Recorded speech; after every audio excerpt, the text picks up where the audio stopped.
기술적인 내용 다음에 굉장히 기술적이지 않은 내용으로 말씀을 드리겠습니다.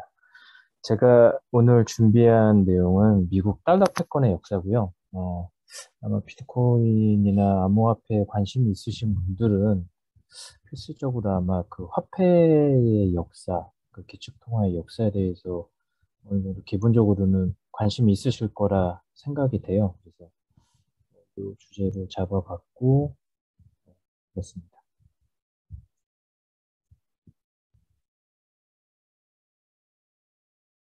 먼저 그 기축통화의 역사를 보면 달러 이전에도 기축통화들이 굉장히 많았습니다. 그래서 보면 뭐 1400년, 6대, 1500년 언저리에서는 포르투갈의 이스쿠드라는 화폐, 그 다음에 스페인의 페소, 그 다음에 이제 네덜란드의 길더, 그 다음에 프랑스 프랑, 그 다음에 이제 영국의 파운드, 그리고 이제 달러가 1900년 한 초반부터 해서 1차 세계대전, 2차 세계대전 고원조리부터 해서 지금까지 그 100년 가까이에 가까운 기축통화 역사를 가지고 있는데, 근데 보면은 이 자료를 찾다 보니까 이게 그 미국 연방 미합중국이 그 건국이 된 게 1776년도인데 그 달러가 만들어진 거는 한 150년 후더라고요. 그러니까 바로부터 만들어진 게 아니라 그래서 이 150년 동안의 기간 동안에는 그냥 각자 은행에서 각각 만든 그런 화폐나 아니면 이제 그 지역에 따로 통용되는 그런 이제 그 개별적인 화폐들을 사용을 하고 있었다고 합니다. 그러다가 이제 미국이 이제 미 연방 가오가 있지, 우리도 그 통화를 만들어야 되지 않겠냐 해서 그 1913년에 이제 연방준비위원회를 설립을 했고, 그 다음에 달러가 탄생을 하게 됐습니다.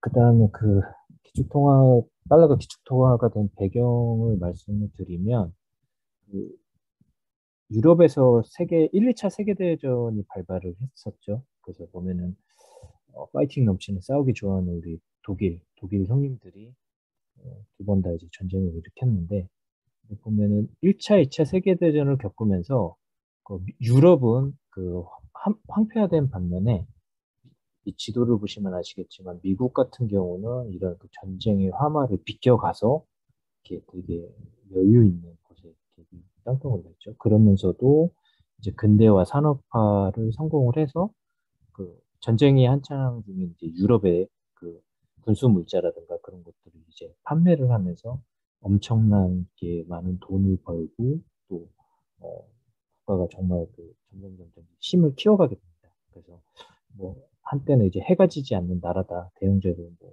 영국이 그런 평가까지 받은 그 최강대국이었는데 두 번의 세계대전을 겪으면서 이제 대영제국이 점점 이제 노쇠화가 되고 그 다음에 전쟁을 겪으면서 미국은 오브지리로 되게 젊은 오빠 그 부상을 하게 됩니다.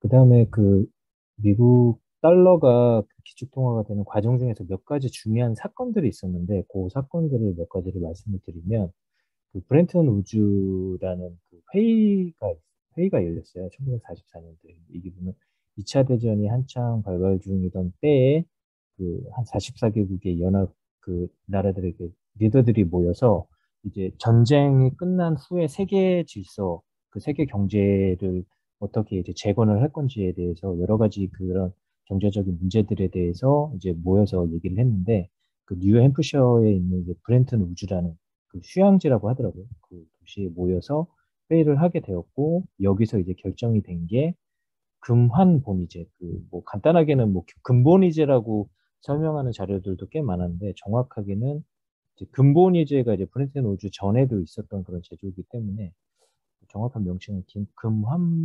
금환본이제라고 하는 게 맞는 것 같아요. 이때 결정된 게 달러를 35달러를 이제 금 1온스에 이제 고정을 하게 됩니다. 그리고 다른 통화 같은 경우는 기존에는 이제 금에다가 이제 고정을 했었는데 통화는 이제 달러에 고정이 되게 되고 그 전에도 물론 달러가 이제 굉장히 많이 쓰이고 했었지만 아마 이 브렌튼 우주 회의체를 통해서 이제 공식적으로 진짜 광범위하게 더 많은 곳에서 이제 쓰이게 되는 달러가 진정한 이제 기축통화의 위치를 차지하게 됩니다.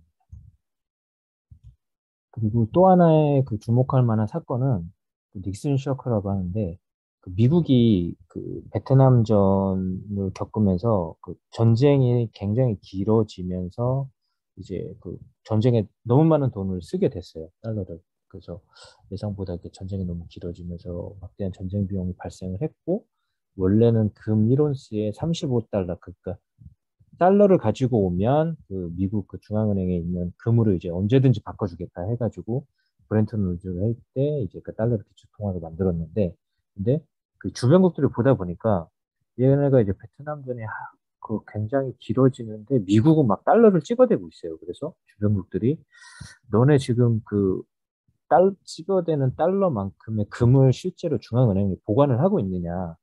어, 금 보유량을 그렇게 급격하게 늘어가고 있는 금 보유량도 의심을 하게 돼요. 그래서 프랑스 같은 나라는 이제 그 국가인가 대통령이 큰 배를 보내서 못 믿겠다. 달러 줄 테니까 금 다시 내놔 해가지고 실제로 엄청나게 많은 금을 이제 바꿔가고 그리고 거기에 이제 불안을 느낀 이제 독일도 야 우리도 바꿔줘 막 그러고 독일이 그러니까 또 여러 나라에서 야 우리도 달러 줄 테니까 다시 금 내놔 막 이런 식으로 막 하게 돼요. 그래서 이제 미국이 좀 위기감을 갑자기 이제 막 바꿔달라 하니까 위기감을 느끼다가 여기 나온 그 닉슨 대통령이 1971년에 일방적으로 선언을 하게 됩니다. 야, 안 바꿔줘, 이제. 바꿔달라 하지 마. 바꿔주지도 않을 거니까 바꿔달라고 하지 마. 이렇게 일방적으로 선언을 합니다. 그래서 제가 최근에 이제 루나테라 그 디패깅 사건이 굉장히 큰 이슈가 됐었는데 그 사건 이전에 이게 세계 최초의 디패깅 사건이지 않을까 싶은데, 그래서 갑자기 언제든지 이제 달러를 금으로 바꿔주겠다는 그런 말을 믿고서 그 달러를 갖다 썼던 그 주변국들은 멘붕에 빠지게 되죠. 미국이고, 뭐 하는 짓거리인가 이게. 지금 저희 그래도 분노한 사람들이 뭐, 권도영 대표를 도구는 무슨 고소도 하고 뭐 그러잖아요.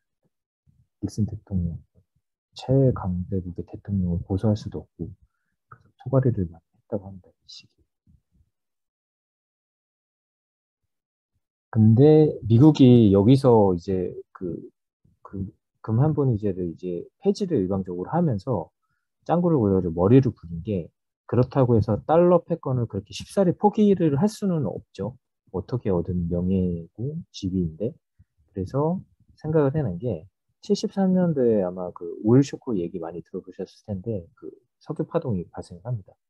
수출국들이 일방적으로 원유 가격을 올리면서 오일 쇼크, 전 세계가 이제 오일 쇼크에 빠지고 미국이 석유를 이용하면 되겠다. 달러 패권을 유지하기 위해서. 그래서 근데 이제 사우디가 이제 중동에 있고 중동은 이제 세계의 화약고잖아요. 항상 이제 전쟁과 그런 끊이지 않는 그 주변국들의 이제 분쟁이 끊이지 않는데 미국이 이제 키신저 장관을 보내서 야 우리가 너네 안보를 지켜줄 테니까 대신에 원유를 팔 때 꼭 달러로만 써라. 그전에는 이제 여러 가지 통화로 이제 거래를 했었는데 우리가 너네를 지켜줄 테니까 너네는 원유 팔 때 달러로만 해. 이렇게 해서 이제 협정을 맺게 됩니다. 그래서 보면 킨시저 장관은 해맑게 웃고 있죠. 근데 보면 사우디 아마 국왕인 것 같은데 표정이 굉장히 좀 썩소 표정을 짓고 있어요. 굉장히 상대적이죠. 그래서 아마 미국은 굉장히 이제 협상을 마무리하고 이제 해피한데 사우디는 뭔가 모르게 이제 억지로 약간 당한 듯한 어쩔 수 없이 국가를 지키기 위해서 한 것 같은 그런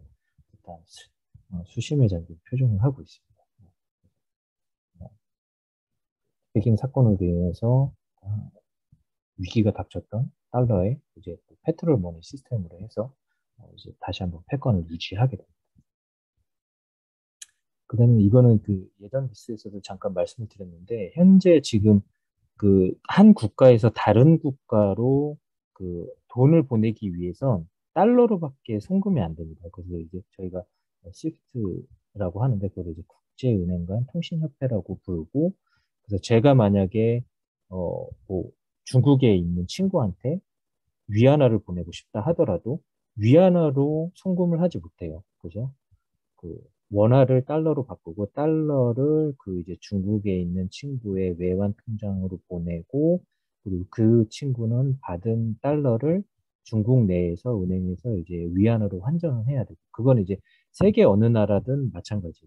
독일이든 일본이든 일단 그 나라 통화로 보낼 수가 없습니다. 다른 나라에서. 그래서 이건 굉장히 불편하고, 그리고 뭐 달러를 일단 환전하고, 또 환전한 달러를 그 나라 외화 통장으로 보내면서 또 수수료가 들고, 또 그 나라 외화 통장에 있는 그 입금된 달러를 또 그 나라의 화폐로 바꾸는데 또 다시 수수료가 들고, 이 스위프트 망이 또 빨리 가야지 한 반나절이고, 오래 걸리면은 막 며칠이 걸리기도 하거든요. 그래서 굉장히 불편한데도 그런 달러의 패권을 유지하기 위한 그런 수단의 하나로 현재까지도 굉장히 불편한 상태로 사용을 하고 있습니다. 그리고 국가 간의 거래는 그 송금은 무조건 달러로 하다 보니까 미국이 또 요거를 되게 재미나게 쓰고 있는 게, 그 뭔가 마음에 안 드는 나라가 있으면 경제 제재의 도구로도 활용을 하고 있습니다. 그래서 보면은 최근에는 이제 북한하고 그다음에 이란이 지금 경제 제재로 이제 아마 이거 퇴출을 당했을 거고, 러시아가 우크라이나 침공을 하면서 경제 제재 시작을 하면서 이 스위프트망에서 이제 배제를 하는 그런 사건도 있었죠. 그래서 보면 그 미국이 그 달러 패권에 도전하는 나라들을, 그 단체나 개인들을 어떻게 응징을 해왔는지 그 역사를 보면, 그 아마 아시는 분들 있을 텐데 사담 후세인이죠. 그래서 뭐 부시 대통령이 이제 이라크를 침공을 하면서 표면적인 이유는 이라크가 이제 대량 살상 무기를 만들어서 굉장히 이제 국제적으로 위험을 빠뜨릴 수 있는 그런 대량 살상 무기를 만들었기 때문에 이거를 이제 없애기 위해서 침공을 한다 해가지고 실제로 이제 사담 후세인 정권을 무너뜨렸어요. 근데 표면적인 이유는 대량 살상 무기였지만 그 직전에 뭐가 있었냐면, 후세인 대통령이 원유 결제를 그동안 이제 달러로만 하던 거를 유료로도 받겠다, 그렇게 발표한 다음에 이제 옳았구나 하고서 대량 살상 무기를 핑계로 이제 침공을 해서 나라를 그냥 무너뜨려 버렸죠. 그 정권을 이제 교체해버리는 굉장히 진짜 상남자 같은 그런 형태를 보이게 됩니다. 그리고 또 이제 핵무기 개발을 이유로 지금 이란을 계속 경제 제재를 하고 있는데, 표면적인 이유는 핵무기 개발이지만 이란도 역시 그 원유를 거래하는 이란 원유 거래소라는 것을 설립을 해서 여기서 거래되는 원유는 이제 또 유로화로도 받겠다라고 얘기를 했는데, 이제 그때 얼마 안 있다가 또 이제 경제 제재로 이제 이런 식으로 좀 교육을 하고 있는 중입니다. 아직까지도 이제 안 풀린 상황이고, 그다음에 보면은 그 국가는 이런 식으로 이제 뭐 진짜 정권을 바꾸기도 하고 경제 제재를 하기도 하지만, 개인 같은 경우는 아마 아시는 분들도 있을 텐데 마크 저커버그가 약 2010년도부터 해서 이런 암호화폐를 페이스북 내에서 쓰기 위한 노력들을 굉장히 많이 해왔습니다. 그래서 2010년도에는 이제 그 개인들까지는 아니지만 페이스북 내에서 거래하고 있는 업체에 업체 간에 이제 거래를 할 때는 그 페이스북에서 만든 그 가상화폐를 사용하도록 그렇게 이제 강요를 했다가 이제 반발이 너무 심해서 취소를 했었고, 2016년 한 중반 그때는 이 리브라라는 이제 암호화폐를 이제 자체적으로 만들어서 페이스북에 이제 사용을 하려고 하다가 이 미의회에 끌려가서 혼이 나죠. 조인트를 받죠. 그래서 보면 마크 저커버그 하면은 그 옷이 항상 교복 같은 그 회색 반팔티만 입고 다니잖아요. 그래서 그 뭐 옷장에 이제 반팔티 여러 장 똑같은 옷인데 오늘은 뭐 입지 뭐 그런 뭐 사진도 이제 뭐 농담 삼아 올리긴 했는데, 맨날 그 반팔티만 입던 저커버그도 이제 미국 의회에 끌려갔을 때 이런 식으로 포멀한 이제 정장을 입고 가서 어, 예의 바르게 혼나고 왔죠. 그리고 이후로 리브라 이제 안 한다, 뭐 접는다 했다가 이제 다시 최근에 또 뭔가 또 계속 하려고 뭐 그런 식으로 그러니까 포기 못하고 이제 계속 하고 있는데, 이런 식으로 어쨌든 미국은 달러 패권에 도전하는 게 나라든 회사든 가만두지 않고 이제 이런 식으로 강력한 도전하는 자는 과감히 응징을 한다. 과감히 이런 식의 메시지를 계속 보내주고 있습니다.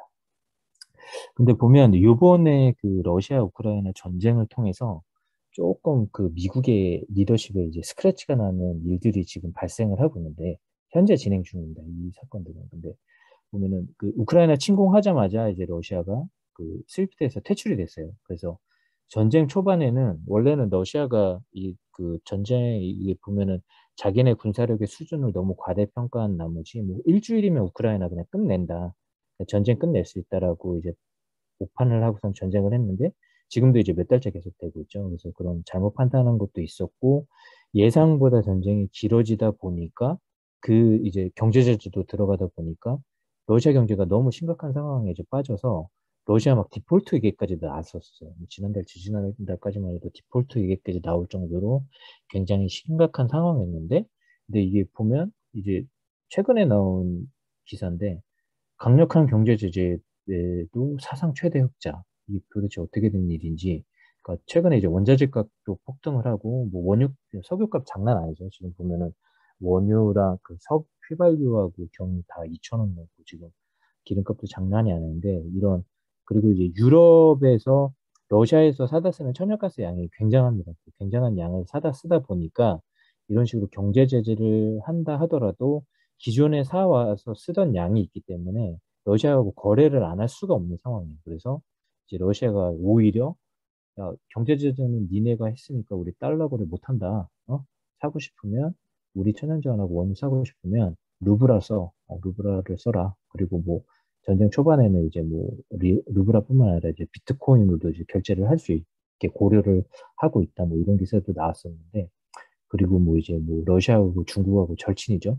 둘 사이의 거래는 이제 그 스위프트만 없어도 거래를 할 수 있도록, 그러니까 루브라는 뭐 위안화로 거래를 할 수 있도록 서로 이제 절친끼리 이런 식으로 하고 있고, 그래서 생각보다 미국의 그런 경제 제재 카드가 이번 그 러시아 제재에서는 제대로 약발이 안 먹히고 있어요. 그래서 보면은 미국의 입장에서는 굉장히 자존심에 스크래치가 나고 있는데, 이런 것들을 봤을 때, 그러니까 달러 패권 또 이제 서서히 조금씩 그 갑자기 뭐 급격하게 무너지진 않겠지만 기축 통화의 지위가 갑자기 무너지진 않겠지만 달러 패권의 그런 균열이 조금씩 생기는 것이 아닌가. 그리고 미국 리더십이 점점 약화되는 그런 증거가 아닌가라는 생각이 들고 그리고 보면은 앞에서 페이스북에서 리브라를 만들려고 했을 때 이제 미 의회 저커버그가 끌려가서 혼나고 이제 좀 홀드를 했었죠. 근데 보면은 비트코인의 가장 큰 장점은 사토시 나카모토가 누구인지 그리고 그 비트코인을 만든 뭐 회사가 있는 것도 아니고 지금 대표가 있는 것도 아니고 하기 때문에 그 비트코인에 뭔가 규제를 하기 위해서 그 데리고 올 사람이 없는 거예요. 그 대표나 그런 단체가 이제 드러난 조직이 없기 때문에 그렇기 때문에 오히려 리더가 없는 비트코인이 우리 모두의 비트코인이 이런 그 달러 패권의 균열을 조금씩 조금씩 그 빈자리를 차지하고 있지 않나 그런 생각이 듭니다. 그래서 아마 러시아 우크라이나 전쟁이 그런 달러 패권의 역사를 봤을 때도 굉장한 좀 그 사건 분기점이 되는 그 전환점이 되는 사건이 되지 않을까. 전쟁이 어떤 양식으로 이제 끝나고 어떻게 이제 합의를 보게 될지는 모르겠지만 아마 그 유럽 그 러시아에서 워낙 천연 자원과 원유 같은 거를 이제 많이 유럽에서도 많이 쓰고 있기 때문에 어, 이런 전쟁이 언젠가는 뭐 조만간 끝이 나긴 하겠죠. 근데 그 후로도 아마 이런 그 달러 패권이 그 예전만큼의 그런 영향력과 리더십을 발휘하기는 조금 어렵지 않을까라는 개인적인 생각이 제가 준비한 거는 여기까지고요.